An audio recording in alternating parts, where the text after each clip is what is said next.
తాకట్లో ఉన్న మీ బంగారాన్ని విడిపించి ఆ రోజు ఆన్లైన్ రేటుకి కొంటాం. Sharma gold company. నమస్కారం, వెల్కమ్ టు సుమన్ టీవీ. నేను గీతాంజలి. ప్రస్తుతం మనతో పాటు భారతీయ శంకరపీఠం వ్యవస్థాపకులు, ప్రముఖ ఆధ్యాత్మికవేత్త బ్రహ్మశ్రీ అన్నవరపు తిరుపతిమూర్తి అవధాని గురువు గారు ఉన్నారు. వారితో మాట్లాడదాం. గురుగారు నమస్కారం అండి. ఓం శ్రీ మహాగణాధిపతయే నమః. ప్రతినిత్యం ఏవో సందేహాలు వస్తూనే ఉంటాయి, కామెంట్స్ లో అడుగుతూ ఉంటారు. అది మానవ సహజమమ్మా. అంతేనా? సందేహం లేని దేహం లేదు అక్కడ. అది నిజమే, దేహం ఉండనే ఉంటుంది. ఈ దేహానికి ఆ సందేహాలు ఉండనే అదే అంటే ఉంటాయి. సందేహం లేని దేహమే ఎక్కడ ఉండదు. అయితే ఒకటి నాకు నిజమే కదా అని అనిపించింది ఏంటంటే, పూజ సామాన్లు ఏమైనా తెచ్చినప్పుడు అండి, లేకపోతే వేరే ఏమైనా కూడా దేవుడి ఫోటోలు ఉంటాయి. అవును. ఇప్పుడు ఉదాహరణకి ఒత్తుల ప్యాకెట్ తీసుకుంటే కనుక శివపార్వతుల ఫోటో, అమ్మవారిదో, కృష్ణుడిదో, ఏదో ఒక దానిపైన ఇలా దేవుడు ఉంటాయి. సో ఏం చెయ్యాలో అర్థం కాక పడేస్తే దోషమేమో అలా అని పెట్టి ఉంచలేక ఇన్ని మొత్తం పోగు చేసి ఒక డబ్బాలో దాస్తూ ఉన్నారు. ఎన్నాళ్ళని అలా చేస్తాం? ఏం చెయ్యాలి వాటిని అసలు అనేది ఒక పెద్ద ప్రశ్న. ఏం చేయమంటారు? మన జనాలు ఏది చెప్పినటువంటి దాంట్లో వంకల్ని వెతకడంలో మంచి 1 నుంచి 100 స్థానంలో కూడా వీళ్ళే ఉంటారు. ఇప్పుడు దీపావళి వస్తుంది కదా, లక్ష్మీ ఓట్లు నేనిండి కాల్చా అని కలుస్తారు కదా. ఇక్కడ ఎవరి బొమ్మ ఉంది అంటే, ఈ మాట నేను ఎందుకున్నానంటే అండి, ఈ అగరవత్తుల మీద వీటి మీద ఉన్నవి నేనైతే నీళ్ళలో పడేయమని చెప్పేస్తా. నీళ్ళల్లో వేసేయమంటారా? అంటే కింద పడేస్తే తొక్కేస్తారు కనుక నీళ్ళలో పడేయమని చెప్పేస్తా. దాని మీద దేవుడి బొమ్మలు ఉన్నాయి కదా, నీళ్ళలో పడేయమని నేను ఎలా చెప్తానండి అని ఇష్టం వచ్చినట్టు మాట్లాడతారు. వాళ్ళ గురించి దృష్టిలో ఉంచుకొని లక్ష్మీ ఓట్లు కాలుస్తారు కదండి, దాని మీద ఎవరి ఫోటో ఉంది? లక్ష్మీ అమ్మవారిదే. దీపావళి రోజు నాడు ఎవరికి అర్చన చేస్తున్నారు? లక్ష్మీదేవి. దేనికోసం అర్చన చేస్తున్నారు? లక్ష్మి కోసం. ఎవరిని కాలుస్తున్నారు? మరి ఈ ఇంకిత జ్ఞానం ఉండాలి కదండి మనిషికి. అవును. అంటే ఇక్కడ రూపాంతరం భవతి మంగళ దేవతాయా అంటే అతను వ్యాపారం చేసుకోవాలి. అతను వ్యాపారం చేసుకోవడం కోసం భగవంతుని అడ్డు పెట్టుకున్నాడు, భగవంతుడు ఫోటోలు పెట్టాడు, ఎదు పెట్టేసాడు, అయిపోయింది. నువ్వు కొనుక్కున్నావు, దీపారాధన చేసేసావు, అగరబత్తులు వేసేసావు, ఆ డబ్బా నువ్వు దాచుకున్నావు. ఎన్ని దాచుకున్నావు? ఏం చేస్తావు? అదే ప్రశ్న. 100 దాచావు, చెదల పడుతుంది, ఏం చేస్తావు? 1 నేను నీటిలో వేసేయమంటా, 2 నేనైతే అగ్నికి ఆహుతి చేస్తా. అలా చేయొచ్చండి. అగ్ని అంటే ఎవరండి? దేవుడేగా. అంటే మన భావన. అగ్నిహోత్రం జుహోతిర్ 1 నీళ్ళలో పడేయమంట, 2 అగ్నిహోత్రంలో వేయమంట. అగ్నిహోత్రం జుహోతి యదేవ కించ. మీలాగా నాలా కదండి, ఆయనకి స్వార్థం లేదు. మీరు ₹1,00,00,000 పెట్టి హోమం చేయండి, ఇలా వేలు పెడితే మీకు కాలుతుంది. ఈయన ₹1,00,00,000 పెట్టి హోమం చేశాడు కాబట్టి ఈయనకి మనం వేడి తగలగొట్టడం లేదుగా. ఇప్పుడు మన వాళ్ళు ఏం చేస్తారు, మనకు ₹1,00,000 ఇచ్చి కాస్త వ్యవహారం చేస్తే ఆయన చాలా గొప్పవాడు, ఆయన విడిగా కుర్చీలో కూర్చోబెట్టండి, మిగిలిన వాళ్ళ కింద కూర్చోబెట్టండి అంటారు. ఆయనకి అది లేదు కదండి.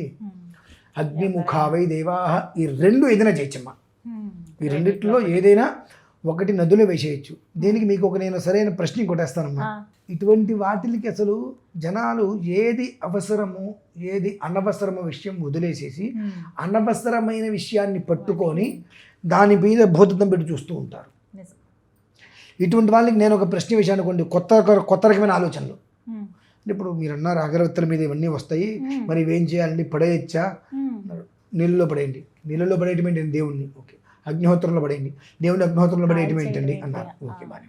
కాశీ వెళ్తున్నారుగా, గంగే చ యమునే కృష్ణే గోదావరి సరస్వతి అని చెప్పి ఎంతో గొప్పగా అనుకుంటున్నాగా.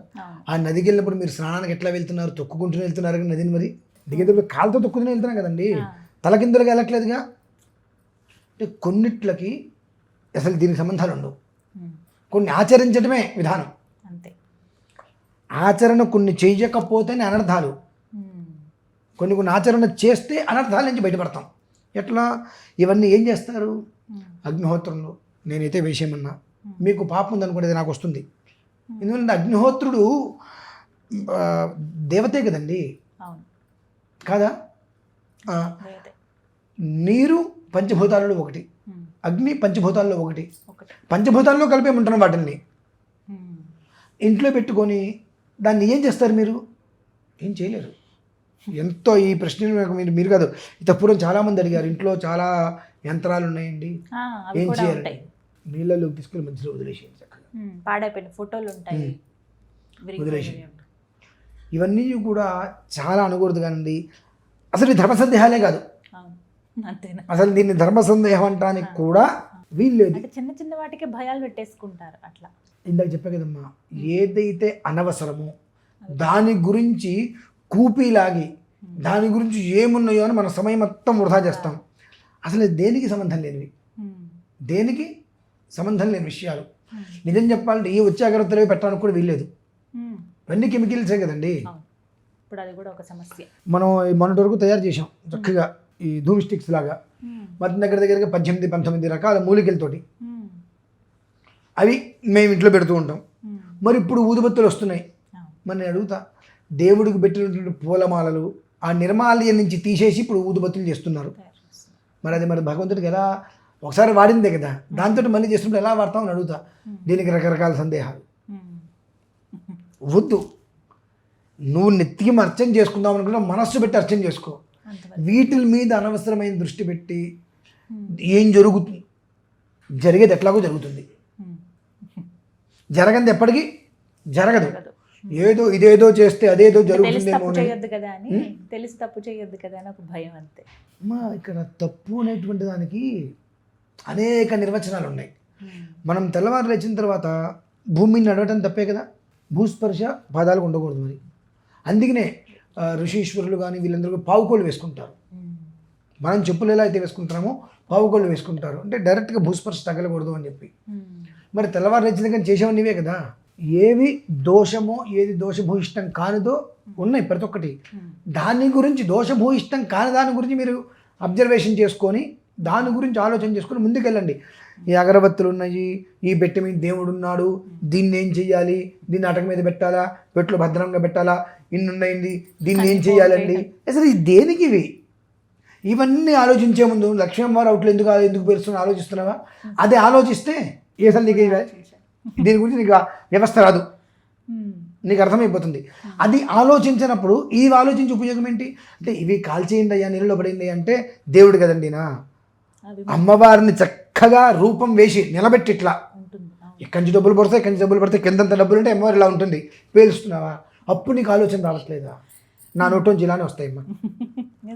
అంటే ఇవి ఎలాంటి పరిస్థితుల్లో సరే ఇవి సందేహాలు అంటానికి కానీ దేనికి ఉపయోగం లేదు. కానీ ఇవి పట్టుకొని కోడిగుడ్డుల మీద ఏకలు బీగుతారంటారు చూసారండి, అలా చేస్తూ మనిషి తన జీవితంలో ఉన్నటువంటి సమయాన్ని వృధా చేసుకుంటున్నాడు. కాబట్టి అటువంటి వాటి నుంచి బయటకు వచ్చేసేసి ఏది ఇంపార్టెంట్ అనేటువంటి విషయం తెలుసు అంతవరకే. వీటి జోలికి వెళ్ళి సమయాన్ని 1 నిమిషం వృధా చేసుకున్నా తిరిగి రాదు. అవసరమైన దాని గురించి నువ్వు గంట సేపు వెచ్చి ఆ గంట నువ్వు దాని మీద సమయాన్ని వెచ్చించేందుకు అది నీకు 10 రకాలుగా ఉపయోగపడుతుంది. దీని మీద 1 నిమిషం వృధా చేసినా నువ్వు ఎంత చేసినా ఆ నిమిషం నీకు రాదు. ఇదైతే నేను చెప్తానమ్మా. అది చాలా బాగా చెప్పారండి, ధన్యవాదాలు గురుగారు.